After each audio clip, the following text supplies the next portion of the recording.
Is AI innovation only technology? Should you adopt an AI first approach or a people first approach?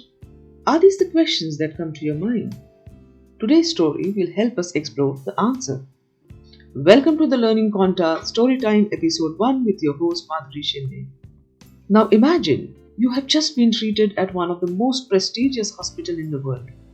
You are walking out physically healed, but you still feel ignored. You feel like another name on a file. Strange, right?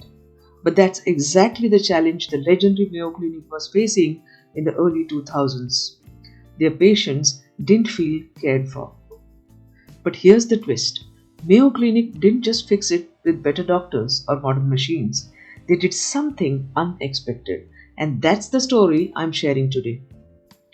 Mayo Clinic, known for its top-class medical care, realized something wasn't adding up. Their patients were receiving world-class treatment, but emotionally they felt neglected. Imagine a patient thinking, "The doctor cured me, but I felt insignificant." The problem was clear. Doctors were typing on computers more than they were talking to the patients. Waiting rooms were chaotic, and patients felt like they were navigating a maze of cold, impersonal systems. Now, here's where things get interesting. Mayo Clinic asked a simple yet powerful question. How do we design a better experience for our patients? And instead of turning to more medicine or more technology, they turned to a design firm. Yes, you heard that right. They partnered with IDEO, a global leader in human-centered design. And that time, people thought they had gone mad. Design was for things like cars, furniture, or phones, not healthcare. Even critics said, how can you design something as intangible as caregiving? But Mayo Clinic and IDEO had a vision, and they were not going to let the skeptics stop them. They didn't start with theories or models. They started with people by observing everything that impacted them. How patients entered the hospital, how they waited, how they interacted with the doctors. Every little detail was studied. And soon they realized it wasn't just about medical care. It was about human connection. They redesigned consultation rooms so doctors could make eye contact with patients instead of staring at computer screens. Waiting rooms were redesigned with soft lighting, calming art, and even plants to create a soothing atmosphere. They introduced patient portals so people could take control of their healing journey. This wasn't just about aesthetics, it was about empathy. The hospital wasn't just treating bodies anymore, it was caring for people and valuing the human connect. And you know what? It worked. Patient satisfaction rate was high. People felt seen, heard, and valued.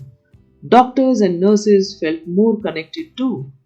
They weren't just checking boxes, they were connecting with humans.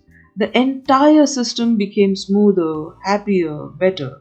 Now, why does this story matter in the age of AI? Because it gives us three evergreen lessons.